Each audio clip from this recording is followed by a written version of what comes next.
All right, well, I think we're going to hear another somewhat technical talk about the Open TrueCrypt, or the Open Crypto Audit Project. I think you guys probably have seen, if you guys use TrueCrypt at all, that there's been a little bit of a change with that project, and now it's something I think we're all interested in, whether you're using it to do kind of whole disk encryption and protect your own data, or if you do things like me and do forensics and need to transfer data and need a secure and trusted way and an easy way to get muggles to understand how to use crypto, TrueCrypt usually serve that purpose for me. So this is a pretty important project, and while we only have half of the original slated speaking team, I think Mr. White's going to do a great job for us. So let's give him a big party track welcome. Hello, DEF CON. Well, first I want to send regrets from Matt. We thought up until a week and a half ago he was going to be able to come. So unfortunately he wasn't, so it's me. Hopefully we'll have a good lively discussion. I've got quite a bit of material and also some really great swag for questions at the end. So here we go. So this, the idea is that I want to tell a little bit about the history of what we've done, how we got here, and kind of the community aspect. There is a technical element here. I'm a security engineer, I'm not a cryptographer, so I think we'll do a reasonably deep dive in some of the technical material, but I'll be the first to raise my hand if I'm punching above my weight class here. So here's what I'd like to do, just sort of go over some basics on first principles for security engineering. Some of this may be old hat for a lot of people in the room, but I think sometimes people go through this cycle in their career where there are, sort of foundation core ideas and sort of guiding ways to think about things that are kind of memorized, but they're not really applied. And then sometimes it takes a while before you sort of, see the elegance in, I guess, simple ideas. I want to talk a little bit about some of the revelations post-Snowden, specifically around crypto and how that impacts. Then obviously I think what a lot of people are here for is the TrueCrypt story, because you can't make this stuff up. And then a little bit about our project and the people that are behind that, and then as we go. So just a couple things about me and Matt. I've been around the scene for a while, but I haven't done tons of presenting. My first DEF CON was about 10 years ago. I've got a weird background. I just confuse recruiters and HR departments and stuff. So a lot of training in signal analysis, a lot of work in brain and biomedical imaging, and then sort of distributed systems. I spent a fair amount of time working on cardiac safety, so ECG analysis. And in that world, people think a lot about secure systems, right? I mean, when you're evaluating medications to see if there's, tiny microvolt differences in heart wave rhythms, the kind of principles that one applies to software and for assurance, it's sort of in a different class. So I have done a fair amount of information assurance. More recently, I've been working on public cloud security, so a lot of public-facing systems for Amazon and Google Compute. And then most recently, with the OCAP project, the Open Crypto Audit Project, we're working with the Linux Foundation Core Infrastructure Initiative. We'll talk about that a little bit as well. And then on the private side, I've got some disclosures in terms of NGOs, so Doctors Without Borders, the World Health Organization, a couple other familiar orgs I'm doing some work with. So I like to work on strange signal problems like ECG and drug safety. A little bit about Matt. I think most people here probably know him by reputation, but for the record, this is his background at Hopkins and his particular research interests. These are not his dachshunds, but he has 2 dachshunds, and his blog talks about, he has pictures of his dachshunds. He does not have pictures of his dachshunds on his website. These are my 2 hounds. I was telling Jack Daniel a few days ago that I think I was channeling him. Just to give you a little perspective on sort of getting here, I think, so Wednesday, drove cross country in the wagon with the 2 dogs, and landed, unpacked, kissed everybody goodbye, and hopped on a plane. So it's been a good journey. This is the spirit of kind of what how I want to sort of frame things.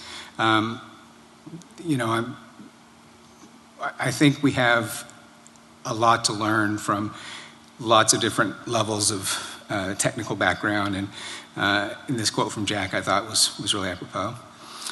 So if you've seen these, I think they're called 10 Rules of Security Engineering or something, Scott Kolb has this great quote, and I want to emphasize this a little bit too, because we can get so caught up, I think, sometimes in the particular mechanics of these projects that it's important to kind of keep these in perspective. So this is it's a great quote I like. I added a slightly minor addition to that, which is even with disk crypto, we've got to keep an eye out, a vigilant eye. These are some sort of classics. I think people generally know these, but for the people that may not be familiar with security engineering. So this particular one is more, I guess, for an archaeological statement. I think there's probably no one in this room that's not aware of these, but if this deck turns up sometime in the future, people will have a little context of what we're doing. But crucially around the mass surveillance, in particular, what drew a lot of attention in the academic crypto world were the revelations around Bull Run, and were the revelations around intentionally subverting the processes and committees around our sort of critical security systems. And NEFF has a fantastic timeline that sort of goes through the entire spectrum. So besides the sort of sociological and political pieces, I think a lot of people kind of woke up when NIST came out and said, we're actually going to review our entire body of existing cryptographic work. This was late fall of last year.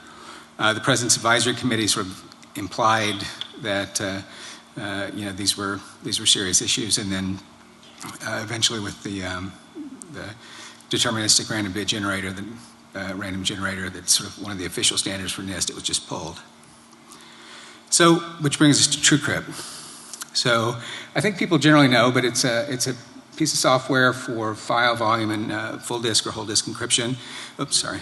It's been downloaded about 30 million times. Been around for about 10 years. In the open world, it's literally listed in the Fedora and Debian license sort of archives as forbidden items. You have to kind of go out of your way to include it, and we'll talk about that in a second. But it's a really popular tool, and it's used by quite a lot of people, and not just human rights workers and activists and so on, but corporations too. This is a snapshot from this morning. So if you want to get bulk data in and out of Amazon Web Services, this is what they officially support. So this stuff it's out there. The problem, though, in sort of looking at trusted systems and sort of the provenance and history of things, we realized sort of late last summer, maybe this wasn't news to some people, but for many it was, the TrueCrypt had never been audited. You see a lot of things in sort of tech press, like statements about this is FISMA compliant, or it's somebody adopted it for some PCI thing or whatever. But if you sort of cut through all that, it turns out that at least through last fall, there had never been a formal cryptanalysis on TrueCrypt.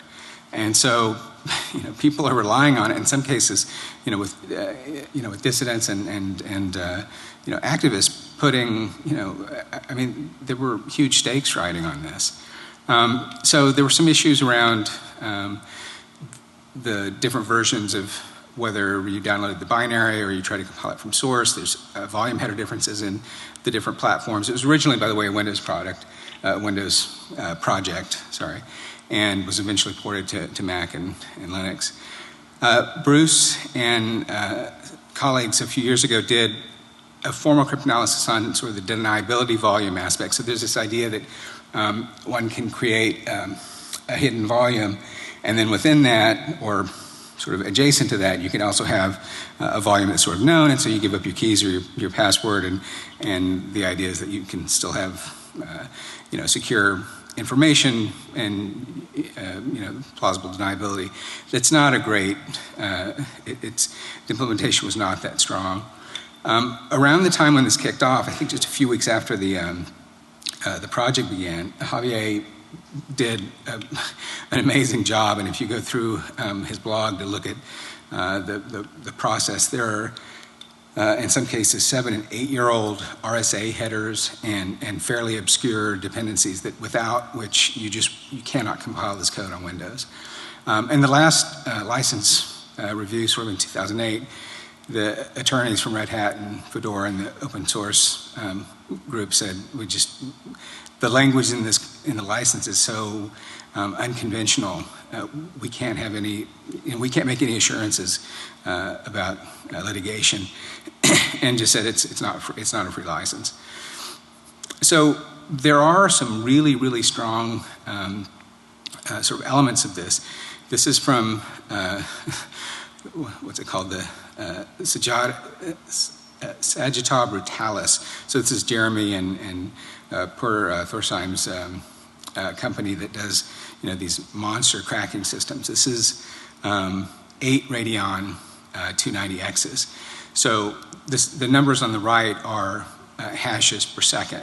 So straight Unix DS crypt, 952 million per second. TrueCrypt with this particular chain together, 17,000. So if the password's strong, at least by some cursory measures,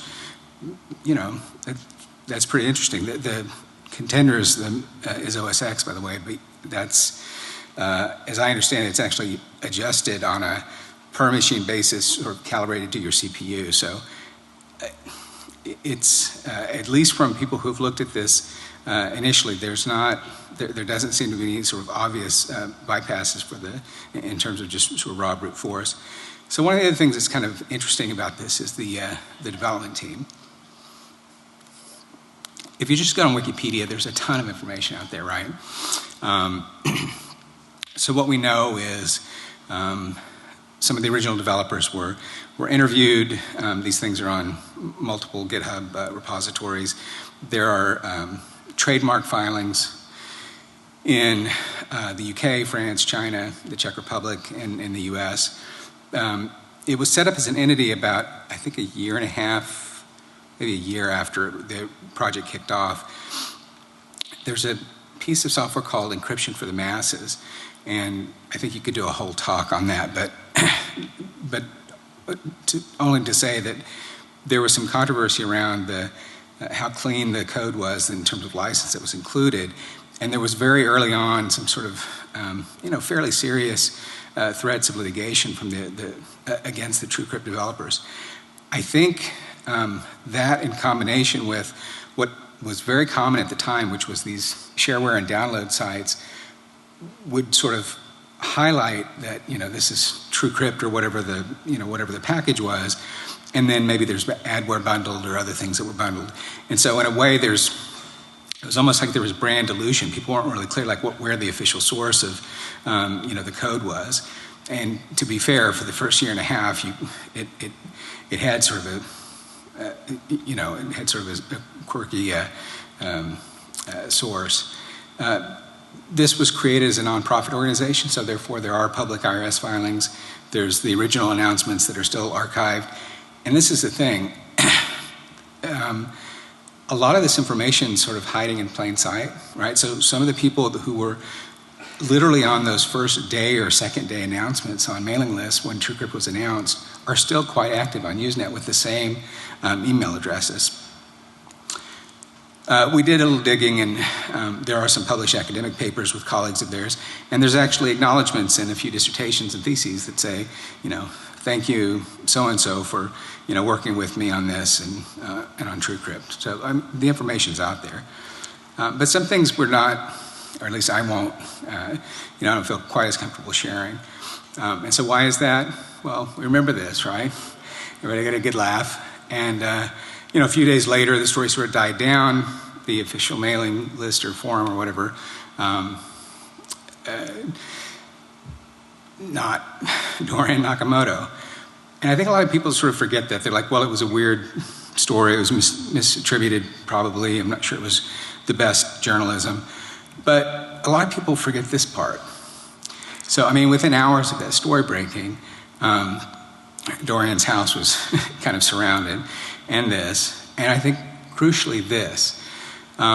He had some serious health problems as a result of this. He had some serious financial problems. I mean, his life was really turned upside down. So, all that's just a way of saying there's a huge amount of information already out there. There are endless discussions and forums and things where, as I said, these public records can be obtained. I don't think it benefits anyone to try to do a doxing. And we can, I want to leave maybe the last 20 minutes or so open for questions, but we can talk more about that if you'd like. So back to the code. So this is, I think, attributed to Torvalds. Give enough eyeballs, all bugs are shallow. Well, in the crypto world, one of the things I've really come to appreciate is it's a very, very small community. Security engineering is fairly small anyway, but cryptographic engineering and sort of pure math cryptography, very different beast. But cryptography engineering, protocol construction, that's a very, very special narrow area. And so it's not the case that with just lots of people looking, yeah, bugs will be found, but some of the subtle, sort of cipher chain and some of the implementations for random number generators, they're going to be missed. I mean, there's value in the open community. There's value in all of that, but it's not the same as having a really, really, highly skilled, highly trained crypto engineer. I love this picture. So this is from 1920. Sam Reshevsky. He beat 14 chess masters at the same time in simultaneous play. So I mean, the point of this is just that there are some skill sets which are just orders of magnitude different than others. So we talked and we said, this is an important piece of software. People seem to be using it. Many of the people in the project are using it. We really didn't know a thing about it, like, under the hood. So let's do it. So I registered the domain. This was a conversation on Twitter with Matt Green and I sort of announced it. Matt threw in some money, I did as well. We were contacted by a group called Funfill, which I didn't realize at the time, but I guess they were sort of just starting up. It was kind of a startup company. And then anyway, this went out, so. Matt sort of noodles on it for a little while, maybe a couple weeks goes by. He's like, we need to talk about this because I think there's something here. So he blogged about it, and then it hit the front page of Y Combinator. And then the internet showed up. Yeah. So we were assuming the conversations were going to be around the code and the analysis, but what I didn't fully appreciate and what I now understand is an enormous amount of work is the sort of the community piece of that. We advertised but we sort of promoted the idea that, here are basic goals. We'd like to do basic cryptanalysis. Some bug bounties would be a good idea.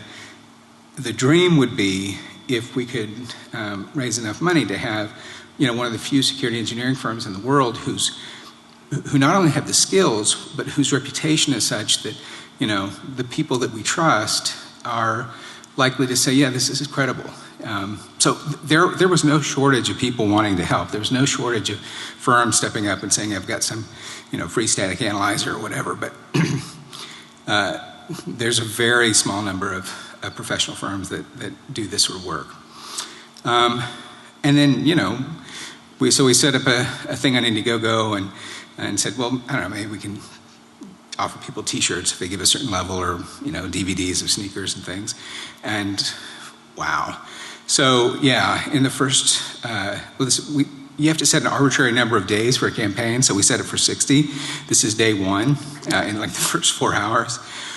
Okay, I think there's we really struck a chord here. When we set up Bitcoin, you have to understand this was as a donation mechanism, this was the history through the year, right? And so, that's coming up here, right? So this is this is April, and the project started around here. And, you know, we can talk about the speculation and the market price of Bitcoin, but when people are sending literally $5 donations and $1 donations, and, you know, really sweet elderly ladies from, you know, Yorkshire are asking for an address to send a check because they're not really online, like, you know, you take a serious, you know, responsibility as sort of a fiduciary. So in that context, we're taking Bitcoin, and this starts happening. Like, you know, we're not like some investment house. So, you know, people, there's, you know, I don't know if it makes sense to hang on to this, because for all we knew, this was a monster crash about to happen. And, you know, there were some monster crashes, but anyway, the point of all that is to say, we took it very seriously, you know, that people entrusted us with, you know, with their support. So anyway, now we're still only like a week into this, right? And eventually, within a few days, Ars Technica and The Economists and Nature pick up on this. And then one morning, there's like 30 grand in the PayPal account. Wow. What? How much? So yeah, I mean, we hadn't really thought this through. So at the point we sort of put the brakes on and said, wait, this isn't just a couple $1,000s here and there for a, you know, a bug bounty. This is fairly serious. So we created a nonprofit corporation, and one of the ideas was that it doesn't make sense to spend, you know, a significant chunk of money on taxes, because it's not what people, you know, had intended the funds to go for. We have a mission statement, we have a charter and bylaws and so forth, and all the standard things that you'd have. This is all on our website as well. We have a nice logo. And one of the most important things we did was Matt and I said, you know, we have some interest or expertise in area X, but Y, Z, A, B, C, D, E, F, we're out of our element. Oh, yes. What? Okay.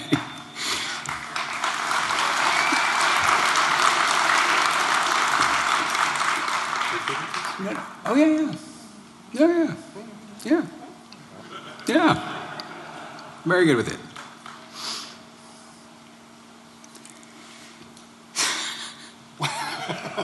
I guess we have a pause. All right. First time speaker at DEF CON. Love?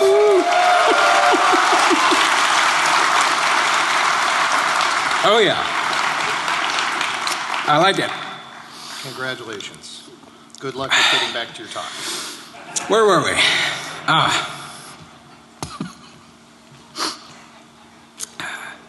Thank you, sir. I don't want to give short shrift to the incredible people that stepped up and offered to help in ways small and large. I really want people to go to the Open Crypto Audit.org website, the people page. This is an extraordinary group of people who stepped up and offered to be technical advisors. And part of what that means is we knew we'd be, you know, compiling a report. We knew we'd be dealing with a lot of different material, but we also knew that it would span, you know, basic cryptography, security engineering, protocol engineering, legal reviews. So I don't know if people know, but I mean, Jim Narrow, for example, is one of the top sort of IP and sort of, you know, security-oriented attorneys, and he's also a CISSP and a practitioner, which is really amazing. Thomas Vitasek, I mean, if you don't know the Metasinil, I think that's how you pronounce it, challenges, definitely check that out. They just announced, I think a couple days ago at Black Hat, they're going through, I think, level 8.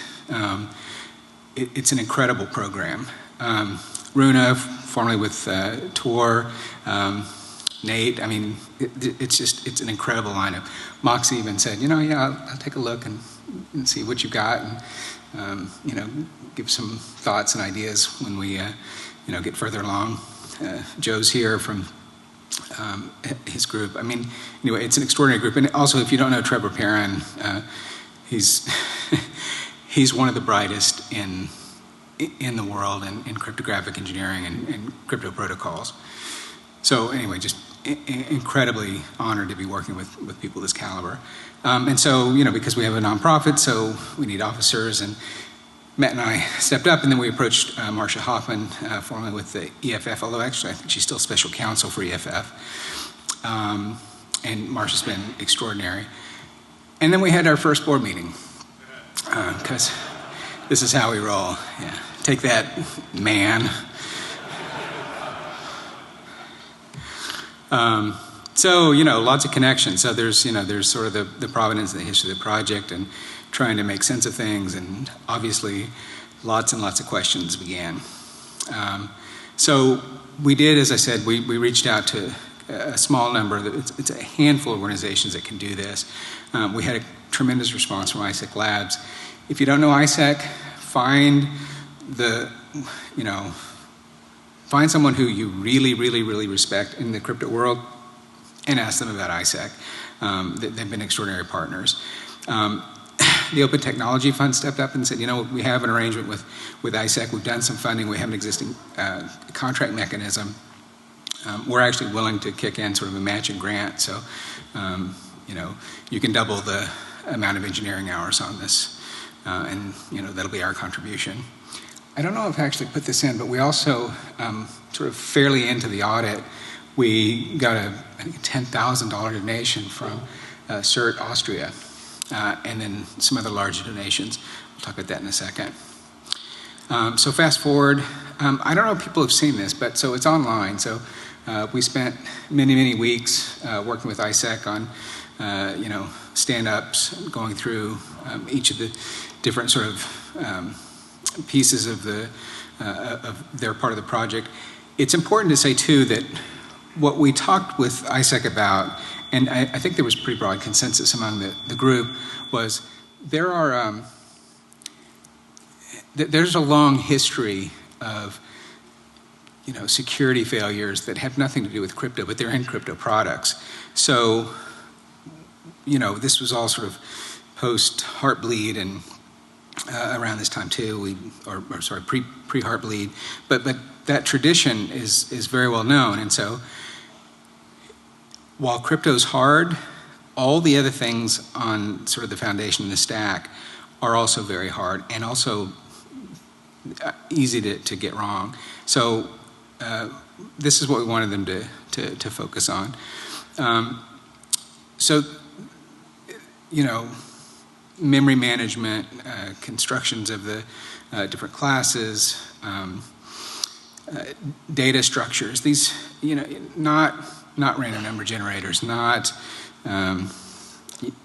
multiple cipher blockchains, different cipher suites, but more in sort of the foundation elements. And so a couple of their engineers, augmented by peer review of some of their senior principals, looked at this, and basically what they came up with is they said, well, the way that the volume header is derived is maybe not so strong, but again, remember the slide I showed a little while earlier with the number of hashes per second on sort of a brute force.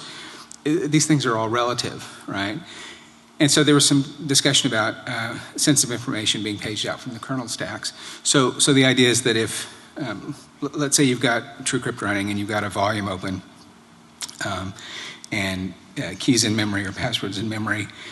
Let's say you hit a malicious, website that's doing, like an XML entity explosion, like I think we saw a couple days ago this quadratic header where you declare a single entity in an XML block, and then the way that's invoked, you can basically exhaust memory. You can max out CPU. The idea was that, particularly on a Windows system, it's fairly easy to contrive very, very simple proofs of concept where memory is just getting paged like mad. And so when that's happening, you could get raw key material being saved to disk, to non-encrypted disk. The decompression system, not unlike libLZ, which is very prominent in the Linux world, and we have systems all over that depend on that. The particular one used was sort of deprecated. But again, this project's been around for 10 years. I mean, some of the core elements were built 6 or 7 years ago. And there were several places where they're using memset to clear sensitive data. And so the idea is that, I've got a password or a key, I do some manipulation on it, and I say memset, basically wipe that out. And I'll show you in a minute why that's a problem. But the thing is, none of those actually address the TrueCrypt security model, right? Because one of the reasons I spent some time on the sort of fundamentals earlier is, let's say that scenario plays out. You've got TrueCrypt on, you've got a volume open, you've got key material in memory, you hit a malicious website. Well, the fact that the vector is, very specialized in paging memory to somehow, to get those keys to disk, which can be in a Hibernate file or something later, let's take a step back. You've hit a malicious site that's running an exploit on your machine. It's just not in the TrueCrypt model. It's not part of the security guarantees or security promise. So what does that mean? Well, in aggregate, none of those vulnerabilities discovered are, as I said, part of the security model. If you had physical access to the machine to a mounted volume, like a machine's in sleep mode, there's already today exploits for that. I mean, they're like $200. But that's not just TrueCrypt. That's BitLocker, that's FileVault, that's DMCrypt, that's the Lux family on Linux. All major full disk and whole disk encryption implementations have similar attack vectors. So if we're not really weak in the things that are actually in the security promises, and again, the key derivation, we could probably on the password derived key, increase the iteration count. You already saw in the brute force, it's pretty decent. It can be improved, but there's no showstoppers. So this was around the time, we've sent the manuscript around for review. The team looked at it. ISEC had signed off for their peer review. And then, it's a great line by John Lennon, life is what happens when you're busy making other plans. TrueCrypt.org goes dark. My Twitter just starts lighting up. Dude, what's wrong with the website? Did it get owned? Did you get it? I'm like, oh, are you kidding me? You don't know how much pain we went through because, you never know what people are gonna, how they're gonna spend time. So, I mean, we went through a fair amount of pain to, harden our site. I mean, it's basic like HTML. I mean, it's not like some ancient WordPress thing or something. And so I'm looking like, what are you talking about? Our site's fine. They're like, no, not your site. TrueCrypt.org. What? Yeah, so TrueCrypt.org does an immediate read. Actually, at first, it didn't even show this. The morning or the afternoon this happened, I don't have a screenshot of it, but basically you had an error message from SourceForge saying this may be a malicious web page. And I guess they've got some automatic intrusion software or something that says, if your volume is normally like this, and then one day it shoots 2 orders of magnitude, and it's a header redirect that looks like it's a curl call or something, pop this message up. So anyway, eventually this was the message you see on SourceForge. So you go to TrueCrypt.org, you get redirected to SourceForge, which was where the project was originally launched. But years ago, it sort of was, not abandoned, but just sort of there were basically directions on it that said that TrueCrypt.org is the official website. But I mean, look at the language here. So TrueCrypt's not secure. It may contain unfixed security issues. What? What are you talking about? And so my phone and Matt's and the whole board's, everybody's getting pinged on this. Like, what's the deal? And the short answer is we don't know. We had an official line of communication, an official email contact, but the mail exchange went offline too. Well, if your official line of communication is silent and you've got some people's personal email addresses, okay, we can try that too. So some other people were involved that just, when the story broke, were curious, and so they started contacting people. And there were some other sort of lines of communication, but it wasn't really clear because some of the conversations we had with people who are listed in the public record were like, well, the keys have been destroyed, our developer keys have been destroyed. We're not even sure if we still have access to the site anymore, meaning TrueCrypt.org. How do you not know if you have access to the site? What does that even mean? And so there's all this speculation. And so we sort of took a step back and we said, okay, whatever the sort of sociological equivalent of Occam's razor is, maybe it's a bunch of middle-aged guys that just said, I don't need it. I don't need the headache. I don't need the, you know. One of the messages was XP's been end of life, and that's what it was sort of built around. But there's so many strange inconsistencies on here. There's just so many question marks. But, you know, but the thing is, we have a project. We have, you know, we have stated goals. We've taken support from people around the world. And so we talked about it for a while. We said, you know, it doesn't matter. I don't care if someone flipped out. I don't care if someone rage quit. I don't care if an agency got to somebody. I don't, if it's an internal battle. I mean, there are all these things that were sort of, you know, speculated, many of which might be possibilities. We said, look, we're in the middle of an audit, so we're going to continue on. We've got the findings from the ISEC team. We're going to start phase 2, which is the formal cryptanalysis. And so one of the other things that's a real drag about this is you know, there were lots and lots of documentation and examples and sources and just materials on the website.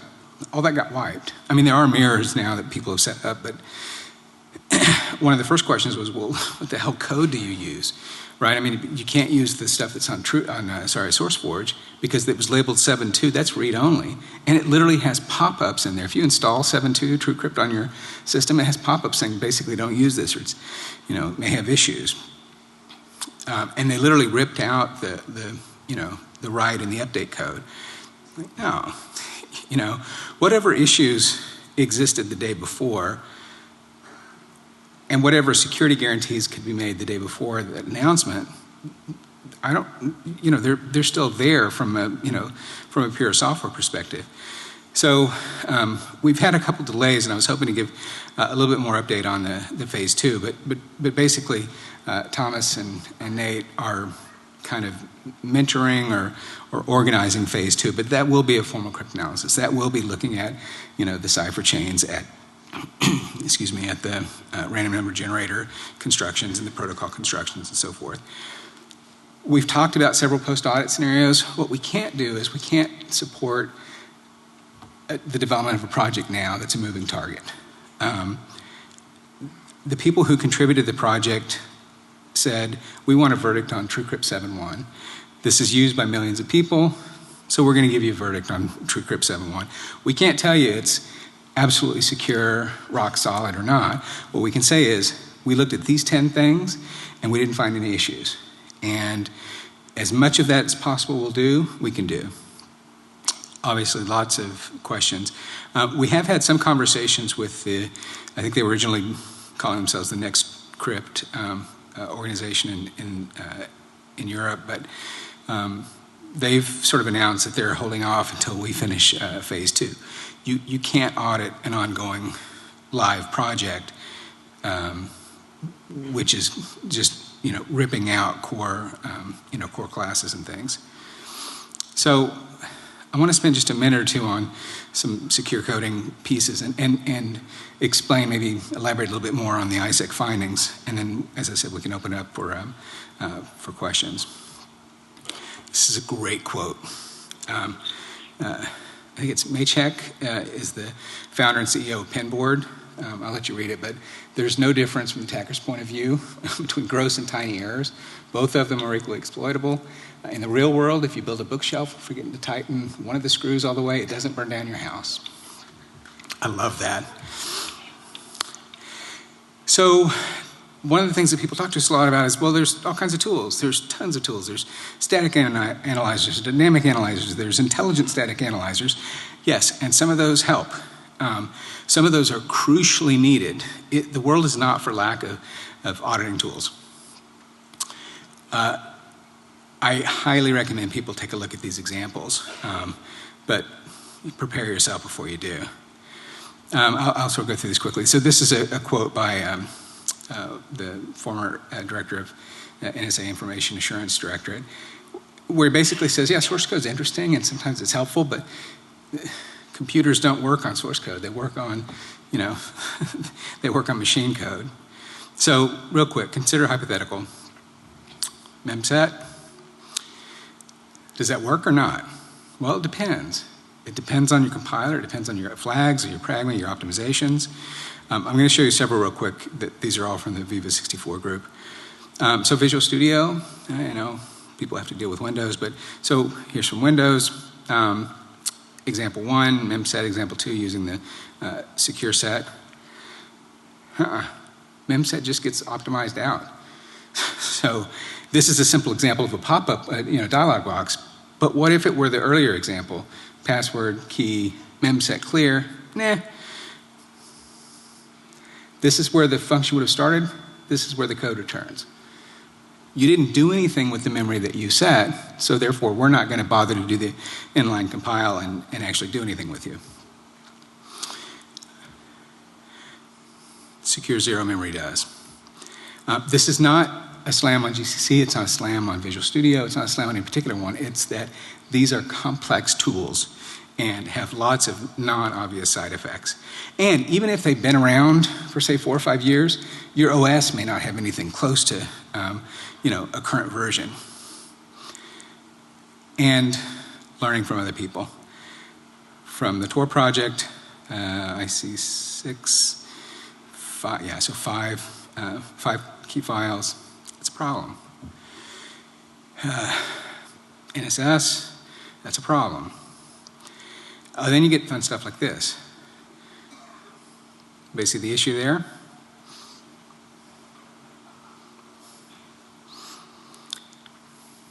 All right. So just a couple thoughts on trust. This is true, and it's really depressing.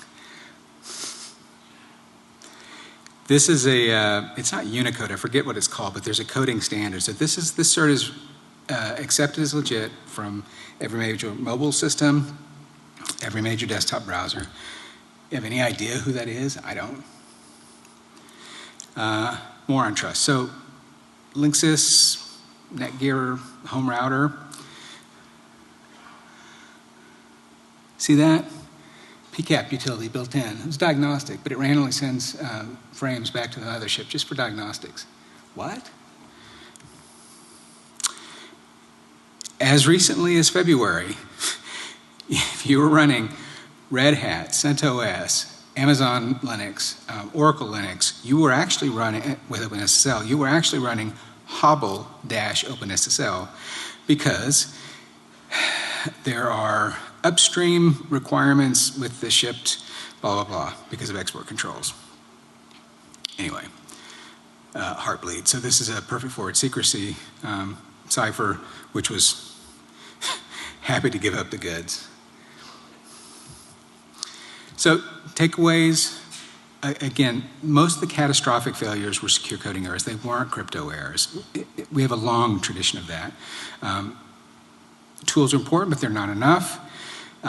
And subject matter expertise is crucial. Also, in terms of the unpaid volunteers volunteers are also crucial. They're not enough. What we really need, and what we've been working on, we're in talks with the Linux Foundation, the Core Infrastructure Initiative, as well as some other organizations on really developing a working model for public code review, because this is important stuff, and particularly in the crypto world, but security engineering broadly. Because even with a great chain,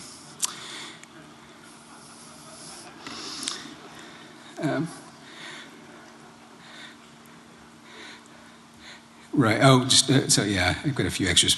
This is probably not your threat model. we could talk about that if you want. Go through real quick, sorry.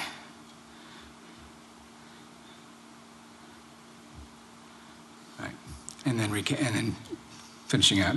So reports released. We're working on the ports and phase 2. So we can open up. 5 minutes?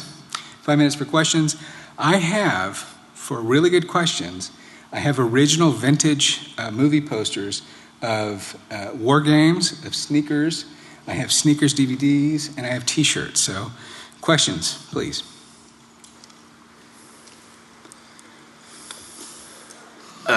So you mentioned that there's, all these static analysis and dynamic analysis tools, and they're great, but they're not enough.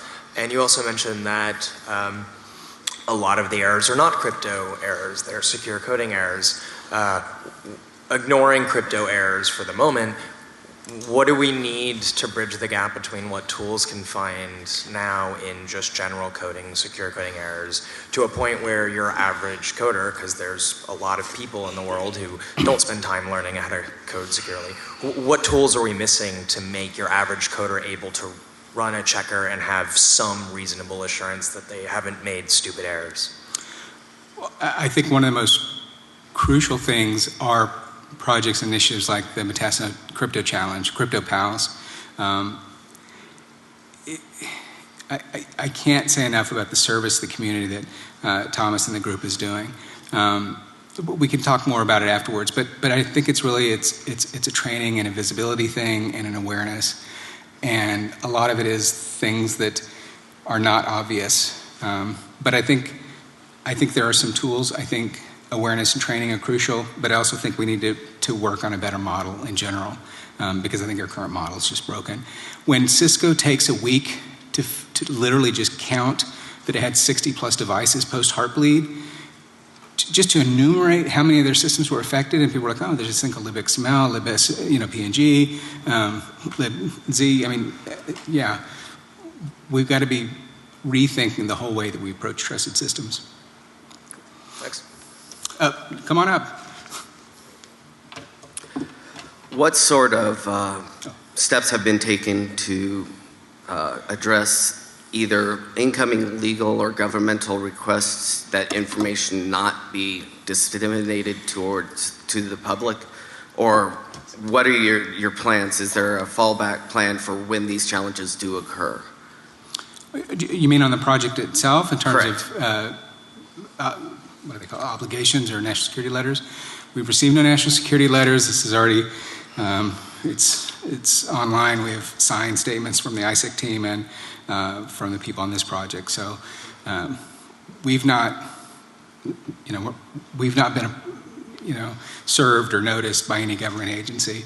And I suppose if we were, we have some of the best constitutional attorneys in the world working with us. I don't know that that's a great plan, but it's our plan. Come on up. Next.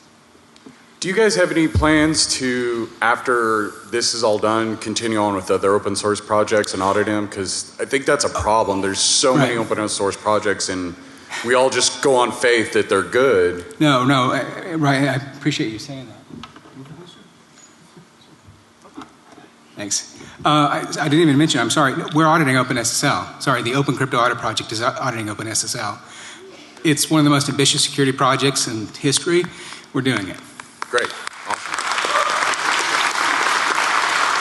And I think, by the way, there's probably 12 other runners up that are really well positioned too. I think we'll do a couple more, and then I'll be out in the Chill Cafe, and we'll talk as long as you guys want. One more? Just real quick, how do you get involved with this Open Crypto Audit Project?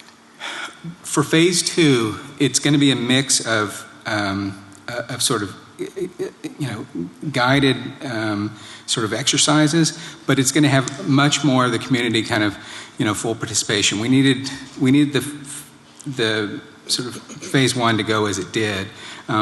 The second one will not be near as much professional services, although it will have some of the top cryptographers in the world working and coordinating. But basically just reach out and contact us. And we've got, Matt and I are online on Twitter. We've got email addresses up at the opencryptoaudit.org, but we're happy to talk to people. Be patient. We get flooded sometimes with requests, so you won't hurt our feelings if you ping us again in a week or two and say, what can I do to help? Because this by no means is Matt and I. I mean, there are many, many people that made it possible that we've done so far. Last one. First of all, just want to say thanks to you guys for doing this. And two quick questions. One, how can the community support you? And two, can you offer any comment on the possibility of TrueCrypt's support for GPT and UEFI? I think that's maybe a Matt question on the last one.